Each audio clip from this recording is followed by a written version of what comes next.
തമ്പുരാനെ, വിശുദ്ധ കുരിശിൻ്റെ അടയാളത്താലെ ഞങ്ങളുടെ ശത്രുക്കളിൽ നിന്ന് ഞങ്ങളെ രക്ഷിക്ക. ഞങ്ങളുടെ തമ്പുരാനെ, പിതാവിൻ്റെയും പുത്രൻ്റെയും പരിശുദ്ധാത്മാവിൻ്റെയും നാമത്തിൽ ആമേൻ. ആദ്യം മുതൽ ഉണ്ടായിരുന്നതും ഞങ്ങൾ കേട്ടതും സ്വന്തം കണ്ണുകൊണ്ട് കണ്ടതും സൂക്ഷിച്ചു വീക്ഷിച്ചതും കൈകൊണ്ട് സ്പർശിച്ചതുമായ ജീവന്റെ വചനത്തെപ്പറ്റി ഞങ്ങൾ അറിയിക്കുന്നു. വിശുദ്ധ യോഹന്നാൻ എഴുതിയ 1-ാം ലേഖനം 1-ാം അധ്യായം 1-ാം തിരുവചനമാണ് നാം ഇപ്പോൾ വായിച്ചു കേട്ടത്. പ്രഭാഷകന്റെ പുസ്തകം അധ്യായം 22. അലസതയും ഭോഷത്വവും. ചെളിയിൽ പൂണ്ട കല്ല് പോലെയാണ് അലസൻ.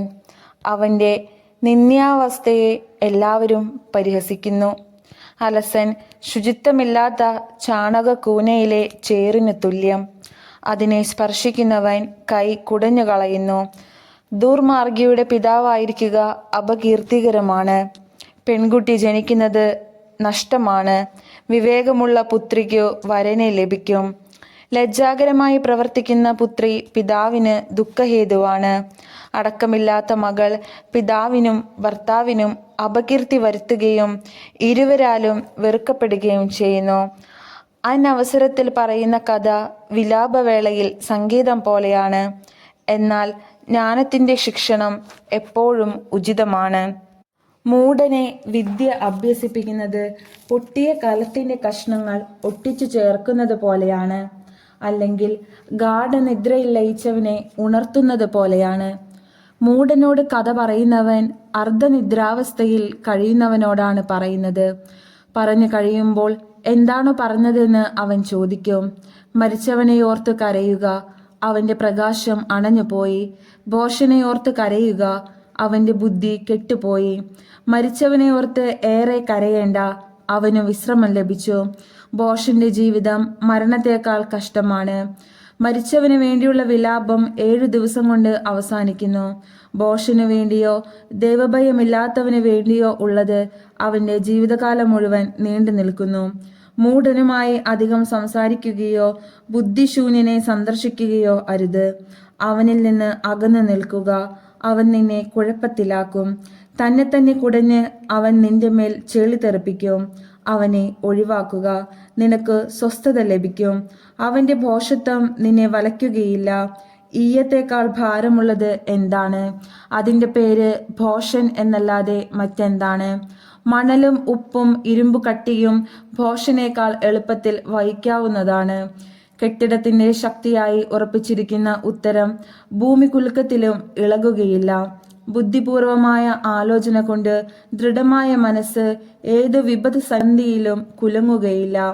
ബുദ്ധിപൂർവമായ ചിന്തയിൽ ഉറപ്പിച്ച മനസ്സ് സ്തൂപനിരയിലെ വെൺകളി അലങ്കാരം പോലെയാണ്. മലമുകളിലെ വേലി കാറ്റത്തിളകി പോകുന്നത് പോലെ മൂഢലക്ഷ്യമുള്ള അധീര മനസ്സ് അപകടത്തിൽ ചഞ്ചലമാകും. സുഹൃത്ത് ബന്ധം. കണ്ണിൽ കുത്തിയാൽ അശ്രുക്കൾ ഒഴുകും. ഹൃദയം നോവിച്ചാൽ വികാരം പ്രകടമാകും. പക്ഷികളെ എറിഞ്ഞാൽ അവ ഭയപ്പെട്ടു പറന്നു പോകും. സ്നേഹിതനെ നിന്ദിച്ചാൽ സൗഹൃദം അവസാനിക്കും.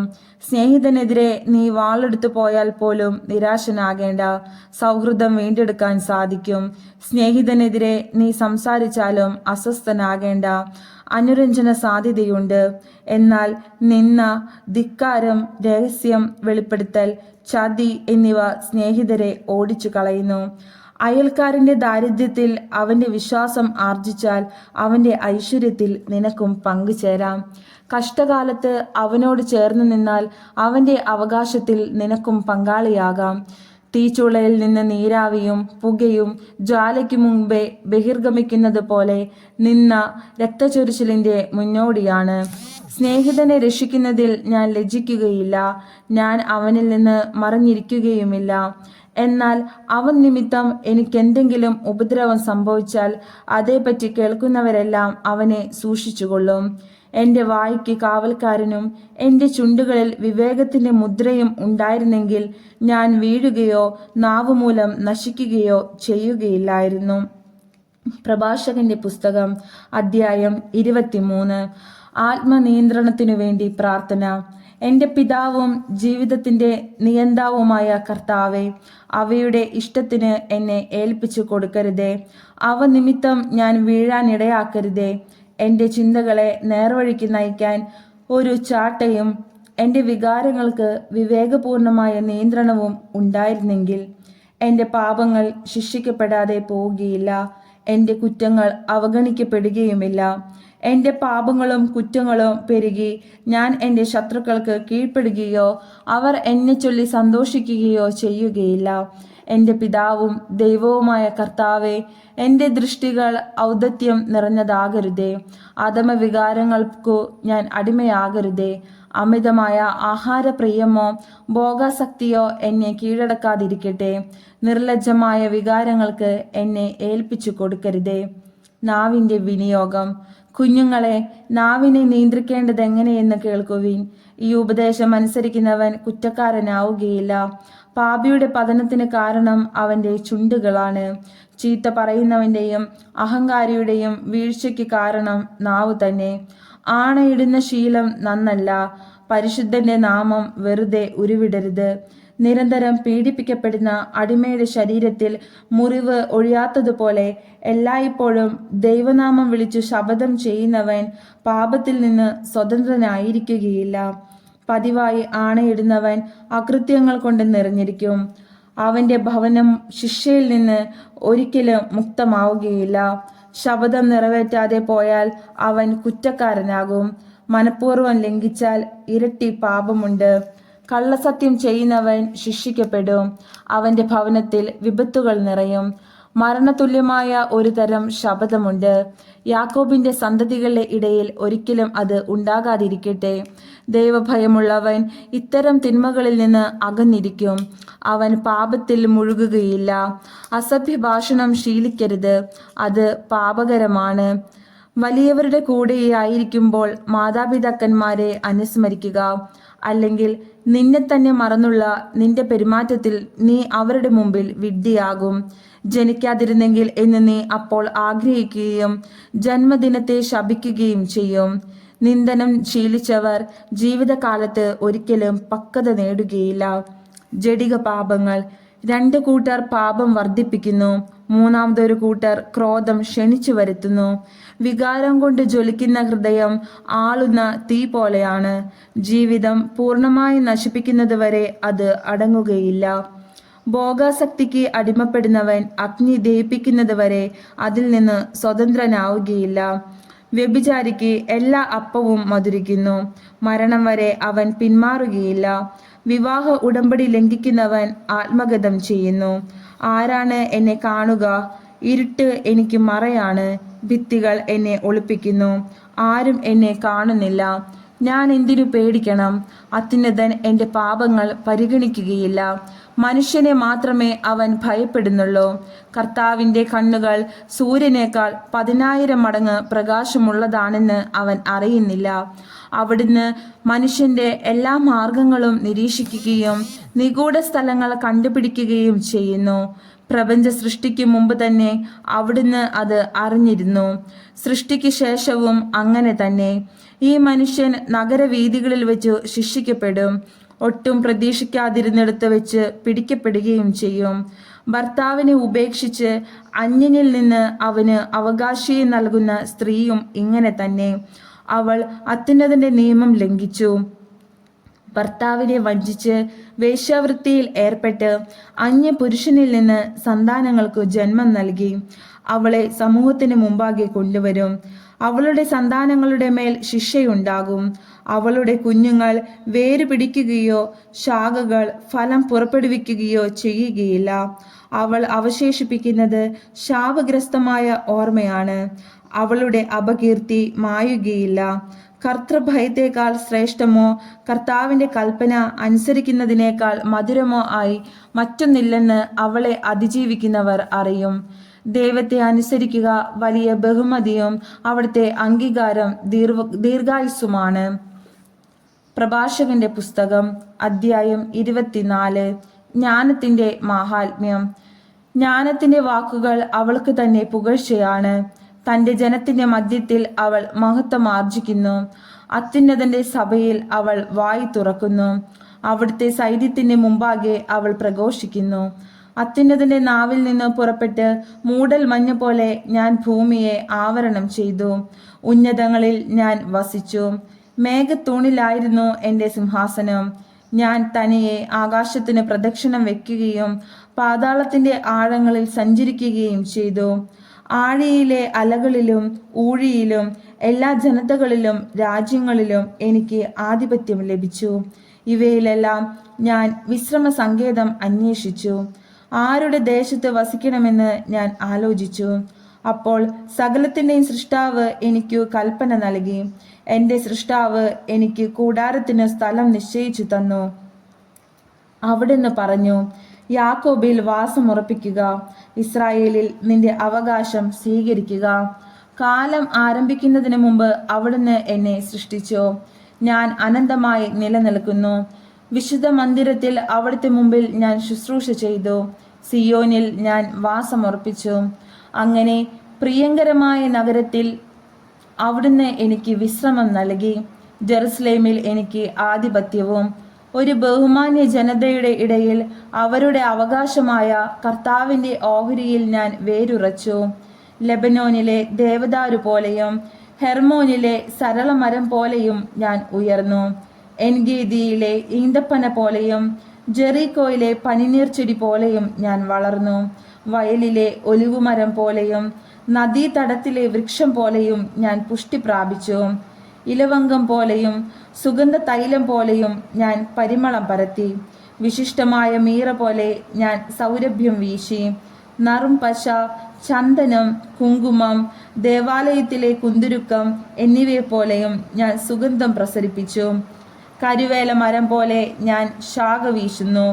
എൻ്റെ ശാഖകൾ മഹത്വവും മനോഹാരിതയും നിറഞ്ഞവയാണ്. മുന്തിരിച്ചെടി പോലെ എൻ്റെ മുകുളങ്ങൾക്ക് ഞാൻ സൗന്ദര്യം പകർന്നു. എൻ്റെ പുഷ്പങ്ങൾ മഹത്വമാർന്ന സമൃദ്ധ ഫലങ്ങളായി പരിണമിക്കുന്നു. എന്നെ അഭിലഷിക്കുന്നവൻ അടുത്തു വന്ന് തൃപ്തിയാവോളം എൻ്റെ വിഭവങ്ങൾ ആസ്വദിക്കട്ടെ. എന്നെ സ്മരിക്കുന്നത് തേനിനേക്കാളും എന്നെ സ്വന്തമാക്കുന്നത് തേൻകട്ടയേക്കാളും മാധുര്യം പകരും. എന്നെ ഭുജിക്കുന്നവൻ്റെ വിശപ്പ് ശമിക്കുകയില്ല, പിന്നെയും ആഗ്രഹിക്കും. എന്നെ പാനം ചെയ്യുന്നവൻ വീണ്ടും അഭിലഷിക്കും. എന്നെ അനുസരിക്കുന്നവൻ ലജ്ജിതനാവുകയില്ല. എൻ്റെ സഹായത്തോടെ അധ്വാനിക്കുന്നവൻ പാപത്തിൽ വീഴുകയില്ല. ജ്ഞാനവും നിയമവും ഇതെല്ലാമാണ് അത്യുന്നത ദൈവത്തിൻ്റെ ഉടമ്പടി ഗ്രന്ഥം. യാക്കോബിൻ്റെ സമൂഹങ്ങൾക്ക് അവകാശമായി മോശ നമുക്ക് കൽപ്പിച്ചു നൽകിയ നിയമം. അത് മനുഷ്യരെ ജ്ഞാനം കൊണ്ട് പിഷോൻ നദി പോലെയും ആദ്യഫലകാലത്തെ ടൈഗ്രീസ് നദി പോലെയും നിറയ്ക്കുന്നു. യൂഫ്രട്ടീസ് പോലെയും വിളവെടുപ്പ് കാലത്തെ ജോർദാൻ പോലെയും അത് അവരെ ജ്ഞാനപൂരിതരാക്കുന്നു. അത് നൈൽ പോലെയും മുന്തിരി പഴുക്കും കാലത്തെ ഗീഹോൻ പോലെയും പ്രബോധനത്തെ പ്രവഹിപ്പിക്കുന്നു. ആദ്യ മനുഷ്യൻ അവളെ പൂർണ്ണമായി അറിഞ്ഞില്ല. അവസാനത്തെ മനുഷ്യനും അവളുടെ ആഴം അളക്കുകയില്ല.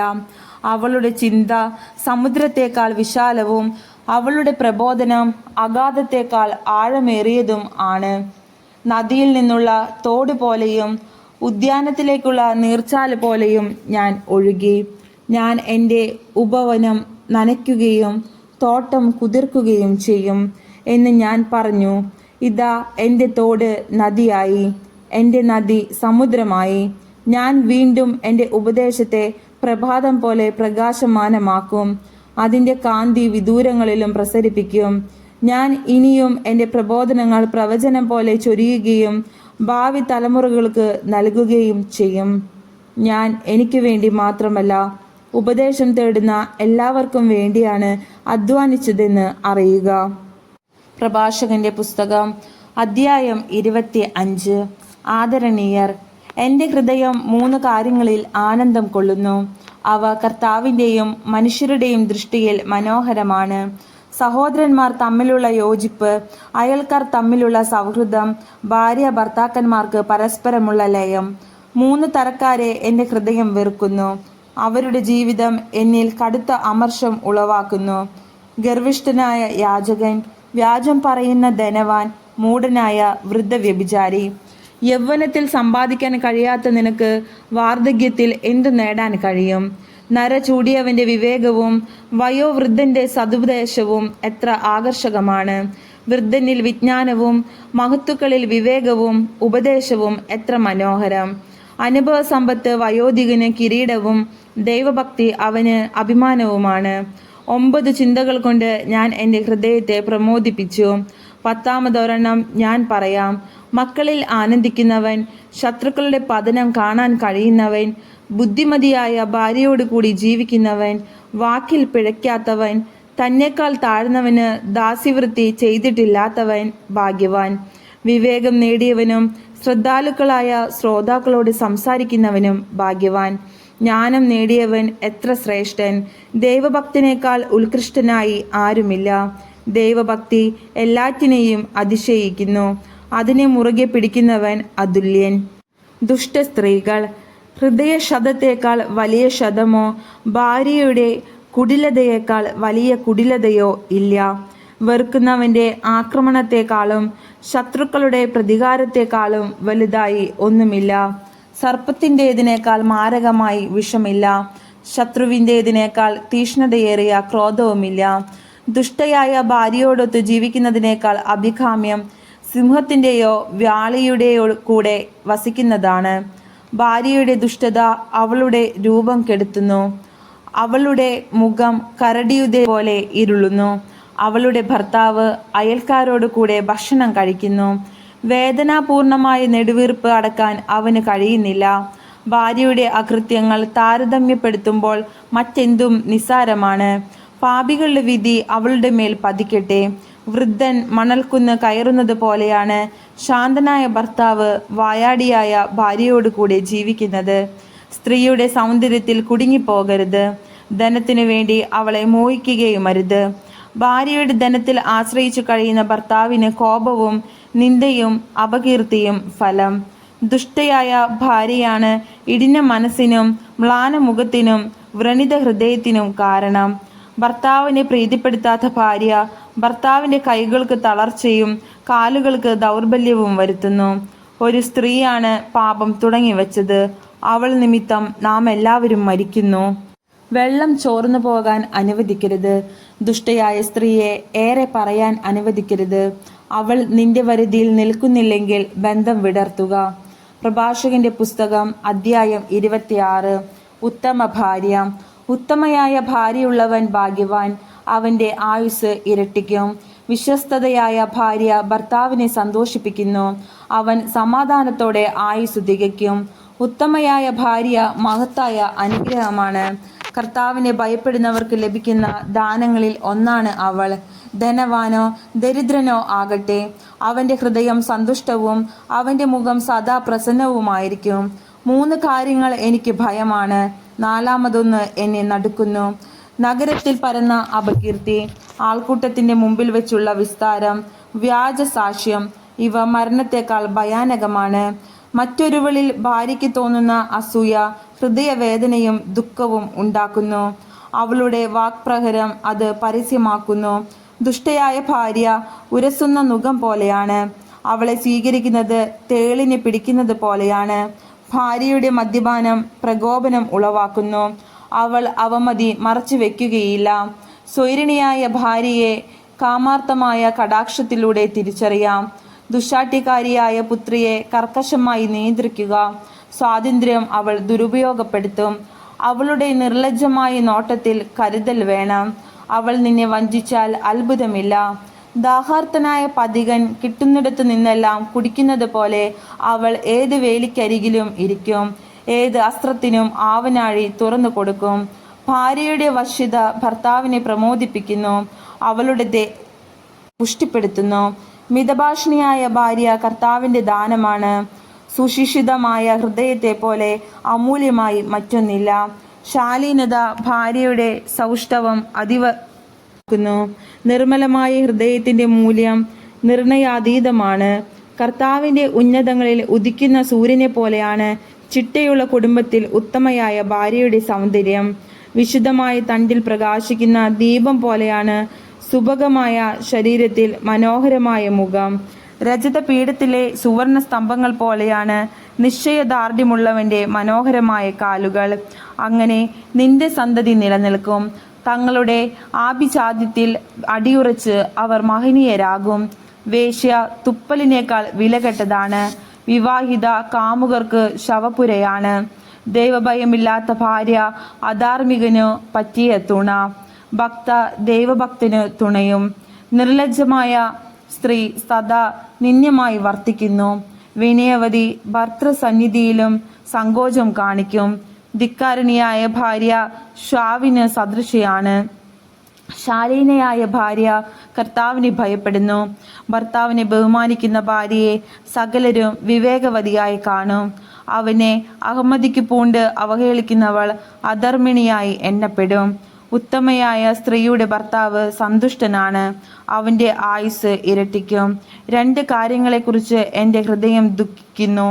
മൂന്നാമതൊന്ന് എന്നെ കോപിപ്പിക്കുന്നു. ദാരിദ്ര്യത്താൽ ക്ലേശിക്കുന്ന പടയാളി, നിന്ദിക്കപ്പെടുന്ന ജ്ഞാനി, നീതി വെടിഞ്ഞ് പാപമാർഗത്തിൽ ചരിക്കുന്നവൻ, അവന് വേണ്ടി കർത്താവ് വാളൊരുക്കുന്നു. കച്ചവടക്കാരനു കാപട്യത്തിൽ നിന്നൊഴിഞ്ഞിരിക്കുക ദുഷ്കരം, വ്യാപാരിക്ക് നിഷ്കളങ്കനാവുക പ്രയാസം. നമ്മുടെ കർത്താവായ മിശിഹായ്ക്ക് സ്തുതി. സ്വർഗസ്നായ ഞങ്ങളുടെ പിതാവേ, അങ്ങയുടെ നാമം പൂജിതമാകണമേ. അങ്ങയുടെ രാജ്യം വരണമേ. അങ്ങയുടെ തിരുമനസ് സ്വർഗത്തിലെ പോലെ ഭൂമിയിലും ആകണമേ. അന്നു വേണ്ടുന്ന ആഹാരം ഇന്ന് ഞങ്ങൾക്ക് തരണമേ. ഞങ്ങളോട് തെറ്റ് ചെയ്യുന്നവരോട് ഞങ്ങൾ ക്ഷമിച്ചിരിക്കുന്നത് പോലെ ഞങ്ങളുടെ തെറ്റുകൾ ഞങ്ങളോട് ക്ഷമിക്കണമേ. ഞങ്ങൾ പ്രലോഭനത്തിൽ വീഴ ഇടയാകരുതേ. ദുഷ്ടാരൂപിയിൽ നിന്ന് ഞങ്ങളെ രക്ഷിക്കണമേ. നന്മ നിറഞ്ഞ മറിയമേ സുസ്തി, കർത്താവ് അങ്ങയോടുകൂടെ സ്ത്രീകൾ അങ്ങ് അനുഗ്രഹിക്കപ്പെട്ടവളാവുന്നു. അങ്ങയുടെ ഉദരത്തിൻ ഫലമായി ഈശോ അനുഗ്രഹിക്കപ്പെട്ടവനാവുന്നു. പരിശുദ്ധ മറിയമേ തമ്പുരാൻ്റെ അമ്മേ, പാപികളായ ഞങ്ങൾക്ക് വേണ്ടി എപ്പോഴും ഞങ്ങളുടെ മരണസമയത്തും തമ്പുരാനോട് അപേക്ഷിച്ചു കൊള്ളണമേ. പിതാവിനും പുത്രനും പരിശുദ്ധാത്മാവിനും സ്തുതി. ആദിയിൽ